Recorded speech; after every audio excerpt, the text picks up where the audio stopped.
क्या? शुक्रिया अदा तो कर चुकी, और कुछ बोलना है? नहीं, और तो कुछ नहीं, बस मैं तो यूं ही। देखो, तुम्हारा ये उदास और डरा हुआ चेहरा अच्छा नहीं लगता। गुस्से में अच्छी लगती हो। तुम्हारी माँ भी कह रही थी कि तुम्हें बहुत गुस्सा आता है, वो भी तुमसे बहुत डरती है।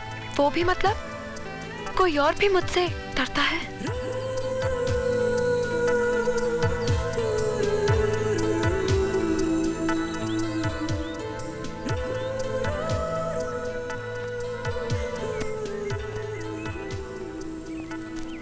पागल लड़की है, कुछ भी बोल देती है। जिंदाल साहब, देवा को इस मीटिंग में बुलाने का मतलब क्या है? वो हमारे लिए मुश्किलें खड़ी करता रहता है और हम उसे अपने बराबर बिठाकर इज्जत दे रहे हैं। जिंदाल साहब, मेरा भी यही कहना है कि देवा कल हम सबके लिए एक बहुत बड़ा खतरा बन सकता है। Relax friends, relax. देवा हमारी दुनिया का एक नया बीज है जिसमें अभी अभी अंकुर फूटे हैं।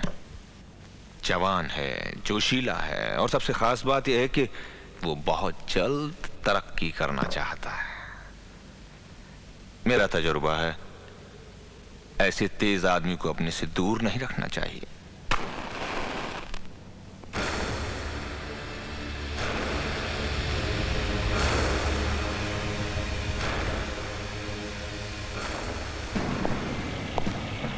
देरी से आने के लिए माफी चाहता हूं।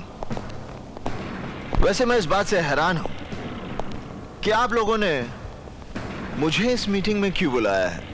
देवा, इन दिनों हमारे धंधे में मुश्किलें बढ़ गई हैं। इन मुश्किलों से हमें कैसे लड़ना है, इसी के बारे में बातचीत करने के लिए हम सब लोग यहां इकट्ठा हुए हैं। आखिरी हमारी जमात की बात है, और तुम हमारी जमात से बाहर तो नहीं? जमात एक होने से सोच एक नहीं हो सकती जिंदाल साहब। सोच का क्या है, वक्त के साथ बदल जाया करती है। तुमने अपनी जगह बनाने के लिए जो रफ्तार पकड़ी है, उसका तुम्हें कायल। ये तो आपका भड़प्पन है जिंदाल साहब। वैसे आप लोगों की जानकारी के लिए बता दूं कि अभी अभी तो मैं अपने पैरों पर खड़ा हुआ हूं। ठीक से चलना शुरू भी नहीं किया मैंने। रफ्तार पकड़नी तो अभी बाकी है। आप कुछ धंधे की मुश्किलों के बारे में बात कर रहे थे। देवा, मेरा मतलब है हमें छोटे छोटे फायदों के लिए आपस में रंजिश का माहौल खड़ा नहीं करना चाहिए। हम ताकतवर तभी हैं जब तक हम एक हैं। अलगाव वो दरार है जो किसी भी इमारत की बुनियाद में समाकर उस इमारत को बर्बाद कर देती है। हमें अपनी इमारत में इस दरार के लिए कोई जगह नहीं छोड़नी। हमें पूरी ताकत के साथ मिलकर अपने दुश्मन से लड़ना है, और हमारा दुश्मन है कानून। तुम्हें मालूम है देवा कि हमारे नए सीएम बहुत ही ईमानदार हैं। उन्होंने इस शहर से क्राइम को पूरी तरह खत्म करने का बीड़ा उठाया है, और इस ऑपरेशन का इंचार्ज उन्होंने बनाया है एसीपी इंदर सक्सेना को। सक्सेना के पिछले रिकॉर्ड के बारे में हमने पता किया है। यह आदमी हम जैसों के लिए कुछ ठीक नहीं है।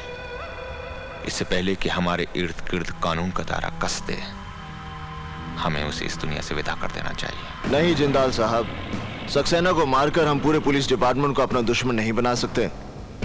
ये बात तो सभी जानते हैं कि कोई भी पुलिस ऑफिसर सच्चाई और ईमानदारी का बोझ ज्यादा देर तक नहीं उठा सकता। और जिस दिन सक्सेना को यह बात समझ में आ गई, वो खुद ही ट्रांसफर ले लेगा। मेरे हिसाब से उसे 3 महीने का वक्त देना चाहिए। अगर 3 महीने के बाद वैसा नहीं हुआ जैसा तुम सोच रहे हो, तो इंदर सक्सेना को तुम खुद मारोगे। ये वादा मैं कैसे कर सकता हूं? मौत और वक्त का कोई तालमेल नहीं होता जिंदाल साहब। 3 महीने बाद मैं उसे मारूंगा, और ये देखने के लिए आप जिंदा रहेंगे, इस बात की गारंटी कौन दे सकता है?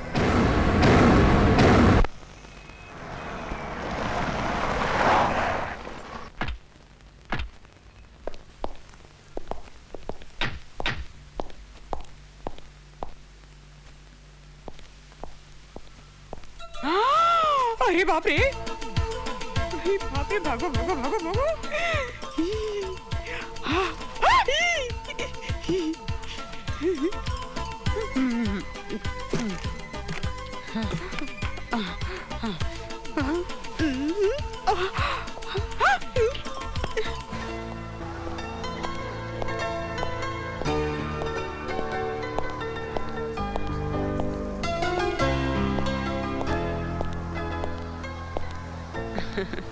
कैसी हो माँ? बहुत अच्छी हूँ बेटे। अभी तक उस हॉस्पिटल में होती तो ऊपर पहुंच गई होती। यहाँ तो नई जिंदगी मिल गई मुझे। ऐसे क्या देख रही हैं आप? देख रही हूँ कि तू है कौन। हमें तकलीफों दुखों से उभारने के लिए कहाँ से आ गया तू? इतना तो कोई अपनों के लिए भी नहीं करता बेटे। ऐसा क्या कर दिया मैंने? क्या नहीं किया बेटे? मेरा इलाज करवा रहे हो, मेरी बेटी को नौकरी दी। वैसे वो काम कैसे कर रही है? अरे जया, उसकी फिक्र छोड़ दीजिए आप। बहुत अच्छा काम कर रही है वो। कुछ ही दिनों में उसने पूरा ऑफिस संभाल लिया। सभी चाहते हैं उसे। बेटी वो अकल की थोड़ी कच्ची है। कोई बात बुरी लगे तो माफ कर देना। बिन बाप की पली है ना, इसलिए जरा मुंहफट है। आप उसकी फिक्र मत कीजिए, बस अपना ख्याल रखिए। डॉक्टर की बातों को अच्छी तरह से मानिए और कोई चटपटी चीज मत खाइए। मैं आपको देखने आता रहूंगा। अच्छा बेटे।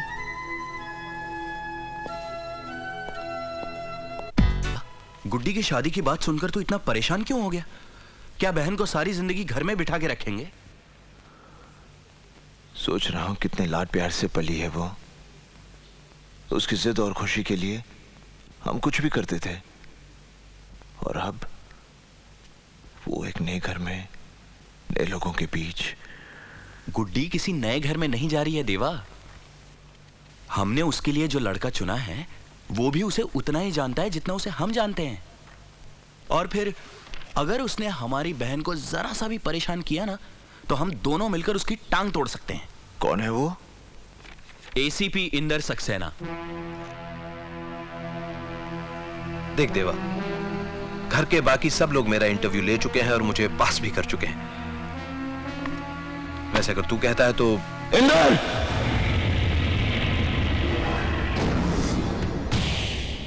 गुड्डी मेरी इकलौती बहन है। उसकी मुस्कुराहट के लिए मैं अपनी सारी खुशियां लुटा सकता हूं। उसके लिए मुझे एक नेक दिल, होनहार और काबिल लड़का चाहिए, और ये सारी खूबियां तेरे में है।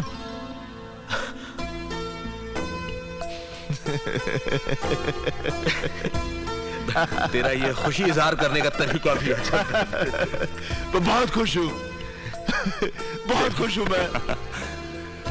देवा, हमारी कितनी बड़ी मुश्किल आसान हो गई। बाबूजी भी इस रिश्ते से बहुत खुश हैं। वो तो बेसब्री से उस घड़ी का इंतजार कर रहे हैं जब हम दोनों भाई मिलकर दुल्हन बनी गुड्डी को डोली में बैठाएंगे। देवा, देवा, ऐसे मौके पर यह बात कहते हुए मुझे बहुत अफसोस हो रहा है, लेकिन दोस्त मेरी एक मजबूरी है। क्या बात है इंदर? पुलिस की रजिस्टर में इस शहर के जिन 4 बड़े गुनहगारों का नाम दर्ज है, उनमें से एक नाम देवा का है। जानता हूं। फिर तो तू ये भी जानता होगा कि मेरी शादी में पुलिस फोर्स के सारे बड़े अफसर आएंगे। उनके सामने मेरी पोजीशन। प्लीज यार, तू मेरी शादी में मत आना। तू ये क्या कह रहा है इंदर? देवा के बिना गुड्डी की शादी? तू जानता है ये कितना प्यार करता है? आकाश, इंदर ठीक कह रहा है। गुड्डी की शादी में मेरी वजह से कोई अड़चन आए,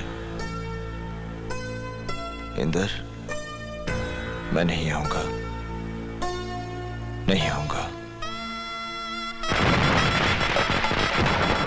अब कन्या को आप मंगलसूत्र पहनाइए। लीजिए।